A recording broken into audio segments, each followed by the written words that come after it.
आज हम लोग ईस्ट सेल के बारे में पढ़ेंगे कि ईस्ट सेल होता क्या है।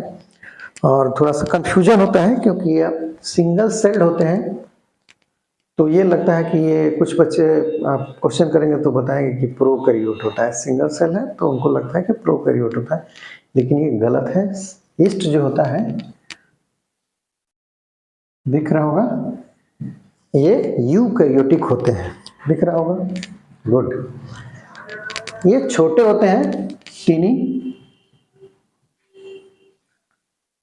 पहला पॉइंट टीनी है। दूसरा है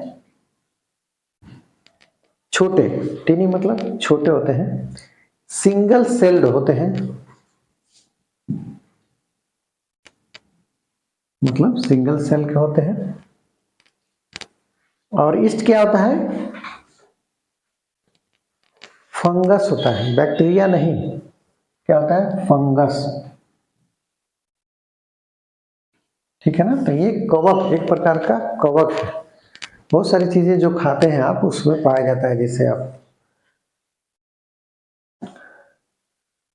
छोटा होता है, फंगस है और सिंगल सेल है, लेकिन यूकैरियोटिक होते हैं। सबसे इंपॉर्टेंट जो कंफ्यूजन होता है, ये यूकैरियोटिक होते हैं। इसको नोट कर लेंगे, दिख रहा होगा, क्योंकि इसमें ट्रू न्यूक्लियस पाया जाता है। यूकैरियोटिक इसलिए होते हैं क्योंकि इसमें वेल ऑर्गेनाइज्ड सेल ऑर्गेनेल्स इसके अंदर पाए जाते हैं। यानी सभी चीजें, न्यूक्लियस है, सेल वॉल है, माइटोकॉन्ड्रिया है, ये सारी चीजें इसमें पाई जाएंगी। तो ट्रू न्यूक्लियस और जितने वेल ऑर्गेनाइज्ड सेल ऑर्गेनेल्स, मतलब पूरे पूरे सेल ऑर्गेनेल्स पाए जाते हैं।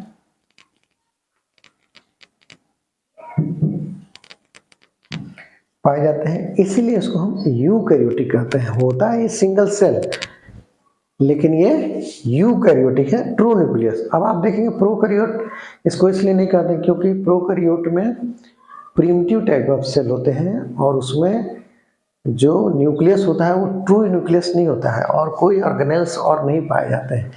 ठीक है, तो इसको नोट कर लेंगे। और ये बहुत कंफ्यूजन होता है अक्सर बच्चों को कि सिंगल सेल है तो ये प्रोकैरियोट है कि यूकैरियोट है। तो इसमें आप देखेंगे कि ये सिंगल सेल होते हुए माइक्रोस्कोपिक होता है, राउंड होता है, ओवल होता है। जैसे फिगर में आप देख सकते हैं, 3 से 4 माइक्रोमीटर का होता है।